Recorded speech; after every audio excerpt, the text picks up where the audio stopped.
Un saludo a todos los oyentes, mi nombre es Manuel Millán, yo soy médico residente de tercer año de la especialidad de anestesiología por la Universidad Nacional Mayor de San Marcos. Mi hospital de sede es el Arzobispo Loaiza y el día de hoy me corresponde dar un tema acerca de información y educación, principalmente dirigido a los jóvenes, padres de familia, maestros, acerca de las realidades que vivimos actualmente en el consumo del cannabis acá en el Perú.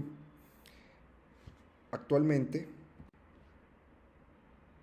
existe prácticamente una cultura de drogas, de consumo de drogas, ¿de acuerdo?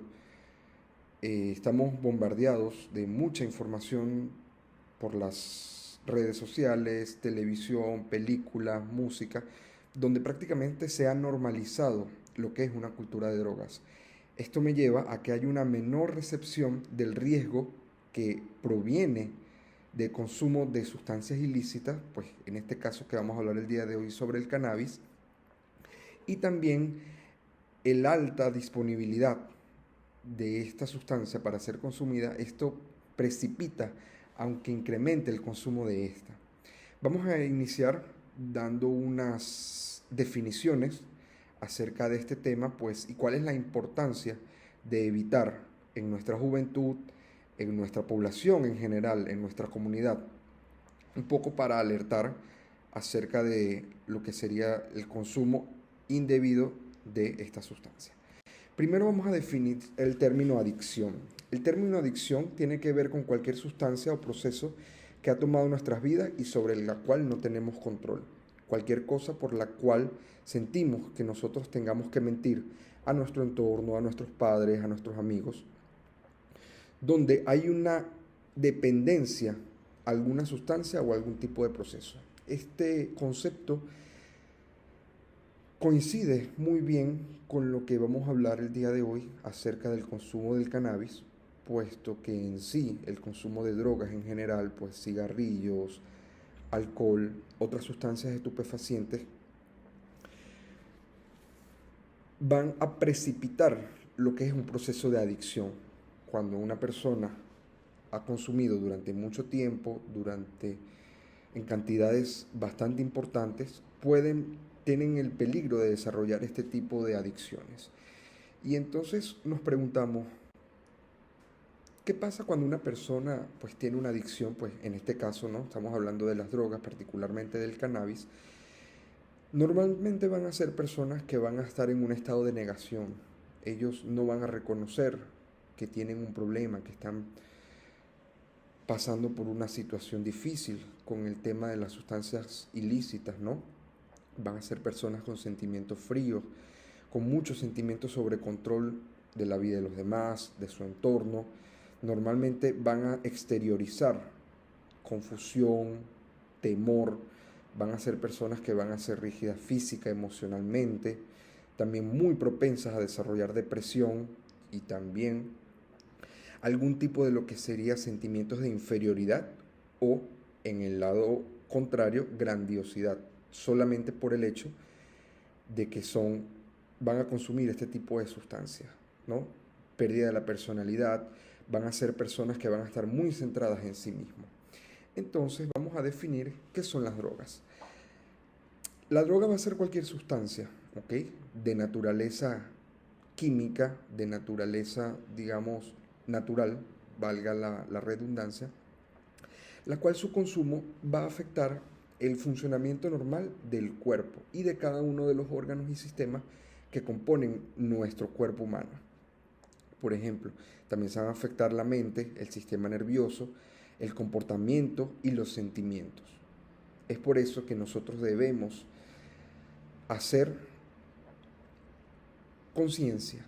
Tenemos que concientizar a nuestras poblaciones acerca de evitar el uso de las drogas o de sustancias ilícitas, muy aparte de que se consideran ilegales en nuestro país y en otras muchas partes del mundo. Cuando una persona entonces va a consumir la sustancia del cannabis o entiéndase otra droga, va a desarrollar lo que es un fenómeno conocido como tolerancia. No va a ser más que la capacidad que va a desarrollar el organismo para resistir cada vez mayores cantidades de drogas y con mayor frecuencia para sentir los mismos efectos que se habían tenido o experimentado inicialmente con cantidades menores. Este es un concepto que también nosotros aplicamos al área de la farmacología en medicina, pues una persona que inicia consumiendo una cierta cantidad de incluso algún fármaco, alguna droga, alguna sustancia, con el pasar del tiempo va a ir requiriendo mayores dosis o mayores cantidades para poder sentir los mismos efectos que en un inicio. Es por eso que normalmente las personas que fallecen por el consumo de drogas es no porque consumen un poco, sino porque vienen durante mucho tiempo consumiendo y cada vez ameritan para sentirse esos efectos que sienten muchas más cantidades. Por otro lado, vamos a tener lo que es el síndrome de abstinencia, que van a ser un trastorno provocado por la ausencia de drogas y va esto a conllevar efectos adversos en el organismo. Cuando una persona que es dependiente, se hace dependiente a lo que va a ser las sustancias, en este caso el cannabis, y deja de consumir en un periodo de tiempo, se va a desarrollar este síndrome de abstinencia. Van a sentir la necesidad imperiosa de querer consumir, de querer estar en un estado pues que provoca el consumo de la sustancia, y cuando no lo tienen, cuando no pueden conseguirlo, desarrollan síndrome de abstinencia que va a llevar en convulsiones, efectos principalmente neurológicos, agresividad, entre otros. También vamos a tener muchas veces que estas personas van a desarrollar lo que va a ser una dependencia física al consumo de esta sustancia, porque el organismo se va a adaptar normalmente a los efectos que estas sustancias van a ocasionar en el propio organismo. Entonces, el organismo sencillamente se va a adaptar y va a ser cada vez más necesario que la persona consuma, en este caso la droga, para poder sentir que el organismo trabaja de manera adecuada, ¿de acuerdo? Porque si no la consumen, entonces no van a ser capaces de llevar a cabo sus actividades diarias, sus actividades familiares, etc. Otro concepto sería lo que es la dependencia psicológica, que se refiere a la idea o costumbre de que tiene una persona para obtener un estado de bienestar o de funcionabilidad que le produce el consumir la droga. De acuerdo, muchas personas, o entre los efectos adversos que tienen que ver, los efectos neurológicos, ¿no? Principalmente con el consumo de estas sustancias, pues las personas van a sentir una sensación de bienestar, de euforia, de funcionabilidad, que esto a la larga los va a llevar a que sigan consumiendo. ¿Para qué? Para que necesariamente tengan que utilizar, consumir la droga, consumir el cannabis para poder sentirse bien, poder tener este estado de funcionabilidad, bienestar, y esto va a ser cada vez mayor con función al tiempo. O sea, pues, a medida que vaya pasando el tiempo va a aumentar esa dependencia psicológica que van a tener sobre la sustancia. ¿Y de qué depende que una sustancia ilícita o una droga afecte en mayor o menor proporción a cierto individuo? Bueno, van a ser varios los factores que tienen que ver. Primeramente, la cantidad. Normalmente a menores cantidades, a menores dosis de las drogas, los efectos van a ser menores. Sin embargo, a mayores cantidades, los efectos podrían ser mucho más nocivos para la persona, con consecuencias mucho más fatales. El tipo de sustancia también tiene que ver con el efecto que ocasionan las drogas en las personas. Por ejemplo, no es lo mismo el efecto que puede causar sobre una persona el cannabis o la heroína o las metanfetaminas o otra droga, digamos, endovenosa, inhalada, ¿no? Ya lo vamos a hablar más adelante. La condición física del usuario también tiene que ver, y esto tiene que ver principalmente con el efecto que causa en personas con mala condición física, con buena condición física. De todas maneras no están exentos de sufrir complicaciones y de sufrir consecuencias graves tanto para su salud como para su entorno. El estado emocional, normalmente las personas con estados psicológicos previos, ¿no? Personas depresivas o personas muy dependientes, van a ser mucho más sensibles a causar un problema de adicción, ¿de acuerdo? El ambiente físico y social en el que se consume también tiene que ver con los efectos que causa, y la vía de administración también se relaciona. Por ejemplo, las drogas que se utilizan de manera inyectada, ¿no? Endovenosa, por ejemplo, van a ser, digamos, mucho más peligrosas que las que se consumen, digamos, de manera tomada o de manera inhalada a través de cigarrillos, que no quiere decir que estas no tengan consecuencias graves, pero hay unas vías de administración, digamos, mucho más peligrosas que otras. Entrando en materia, una de las sustancias más extendidas, ¿no? De manera popular, de manera social, es el cannabis.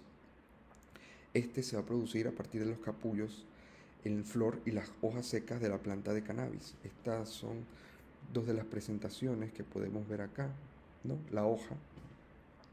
Normalmente su color va a variar, ¿no? Entre gris verdoso a marrón verdoso, y va a tener la forma de una hierba seca. Entonces, en función a lo que habíamos visto al inicio, vemos que esta va a ser una sustancia de origen natural. ¿Cómo va a afectar el cannabis en la persona? Bueno, como vemos por acá en esta infografía, van a haber diferentes formas del consumo: por vaporización, por ingestión, ¿no? Vía oral, tomada, por absorción, por inyección incluso, o inhalada.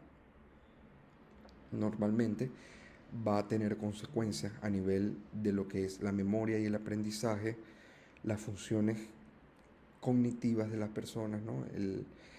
Su capacidad para concentrarse, su capacidad para retener información, para aprender cosas nuevas. Y vamos a ir mucho más adelante un poco hablando sobre cómo afecta de manera sistémica al cuerpo humano. Y si nosotros tenemos en nuestra comunidad, en nuestra casa, en nuestro entorno, nuestra universidad, nuestro colegio, alguna persona que nosotros sospechemos que abusa de este tipo de sustancias, pues todavía estamos a tiempo, ¿no? De orientarle, de ayudarle. Son personas que normalmente van a ver con el ritmo cardíaco elevado, con ojos enrojecidos, con sequedad de boca y garganta. Van a tener un poco rendimiento y desempeño en las tareas que realizan, disminuyen su coordinación. Van a ser personas que van a tender o a la euforia o a la fatiga. En esos dos rangos, personas quizás con risas exageradas. ¿Y qué tipo de consecuencias vamos a tener nosotros? Bueno, principalmente en el cerebro, el cannabis va a alterar todo lo que es el metabolismo y la química en el cerebro de la persona que lo consume, afectando el pensamiento, la capacidad de memoria, el aprendizaje. Provoca normalmente ataques de pánico, de ansiedad, psicosis, dependiendo del potencial de la cantidad que se administra o que se consuma. Causa daño en los tejidos si normalmente se ha utilizado por largos periodos de tiempo. A nivel pulmonar, cuando es utilizada de manera inhalada, el humo normalmente tiene casi todos los mismos efectos adversos que el cigarrillo o que el tabaco, ¿no? Incluso puede llegar a ser 50% más canceroso que el consumo del cigarrillo. Reduce las defensas en los pulmones. Normalmente está asociado también al desarrollo de otras enfermedades como bronquitis, faringitis, sinusitis, también obstrucciones de la vía respiratoria. Van a ser personas que van a tener normalmente tos crónica, asma y otro tipo de afectaciones en la parte respiratoria. En cuanto a la parte motora, normalmente va a haberse afectado lo que va a ser la coordinación física, la coordinación mental. Normalmente va a haber un retraso en la respuesta a los estímulos verbales, auditivos. Puede afectar la habilidad para ejecutar una labor. Si es, digamos, un trabajador, puede alterar lo que es su función en el trabajo, o si es una persona estudiante, puede alterar también lo que es su desarrollo en la escuela, en la universidad. Reduce la capacidad de la habilidad motora, incluso para conducir, si es que el caso de un conductor. En el embarazo puede ocasionar problemas de atención, ¿no?, en el niño, en la conducta del bebé posteriormente que nace. También en las madres que lactan está asociado a una sedación. Los niños se ponen hipotónicos, ¿no?, se ponen flojitos, blanditos, si es que la mamá es consumidora. También esto tiene que ver mucho con la diserción a nivel escolar, laboral. Como ya los dije, van a ser personas cuyo entorno no está del todo óptimo y van a ser personas mucho más propensas a dejar o abandonar los estudios o abandonar lo que es el sitio de trabajo. ¿Y qué técnicas tenemos a la mano nosotros para evitar esto? Bueno, normalmente tratar de integrar a la familia en un ambiente de comunicación, de respeto, de confianza, establecer buenos lazos afectivos, una convivencia positiva con los familiares, con los amigos, con los vecinos, con los maestros, reconocer los logros de los hijos, las habilidades, las capacidades personales. También ayudar en lo que es el reforzamiento de la autoestima en los adolescentes y crear hábitos de estudio, de lectura, práctica de deporte fuera de la escuela. Recordemos que lo que es el apoyo familiar, el apoyo del entorno de la persona, va a estar muy ligado a lo que es la prevención para que esta persona no llegue a ser una víctima más de esto. Bueno, esto sería todo por el día de hoy. Agradezco mucho la atención. Espero que les haya servido. Muchas gracias.